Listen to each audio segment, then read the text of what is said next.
शेतकरी दादा काम करता साधारण कथा करण्याचा यंदा फुलांचा धंदा. हो ग बाई, करतो ना धंदा. फुले तोडतो, बिया घालवतो, तेलासाठी बिया पेरतो, सर्वांसाठी कष्ट करतो.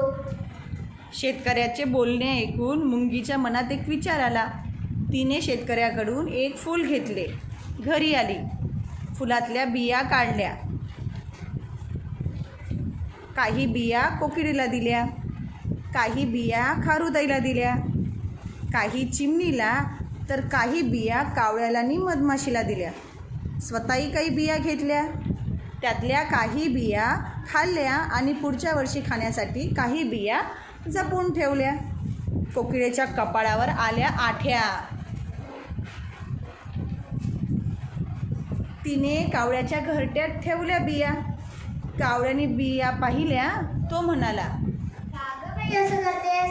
अंड्यांबरोबर बिया ठेवतेस. नको माझ्या घरट्यात बिया, सगळ्या बिया जातील वाया. कावळ्याने बिया उचलल्या आणि टाकून दिल्या.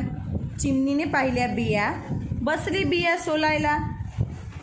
सोलता सोलता कंटाळा आला आणि म्हणाली, काय बाई त्रास. म्हणत ती निघून गेली खेळायला. खारुताई होती खूप चपळ. सारखी तिची पळापळ. बिया घेऊन झाडाच्या शेंड्यावर गेली. प्रत्येक बी लपवून ठेवली. शेंड्यावरून जमिनीवर, जमिनीवरून शेंड्यावर. खेळता खेळता बी खाऊन टाकली.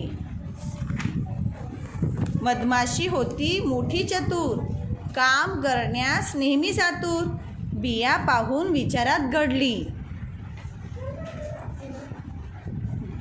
करावे काय बियांचे भले व्हावे सर्वांचे. करावे काय बियांचे भले व्हावे सर्वांचे. उपाय काही सुचेना, झोप काही लागेना. सकाळ होता, चटकन उठली. बिया घेऊन जमिनीवर आली. आनंदाने गाऊ लागली. या रे या मित्रांनो, खड्डा करूया गड्यांनो.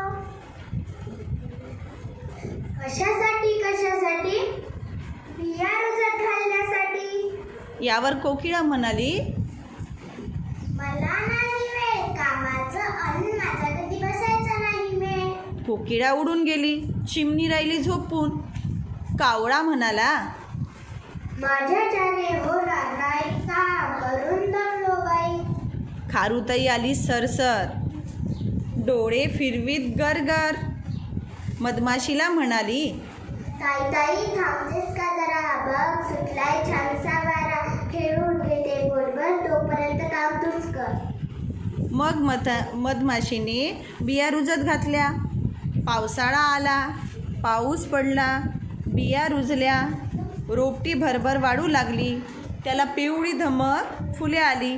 फुले वाऱ्यावर डोलू लागली. फुले पाहून मधमाशी आनंदाने गाऊ लागली. रुजत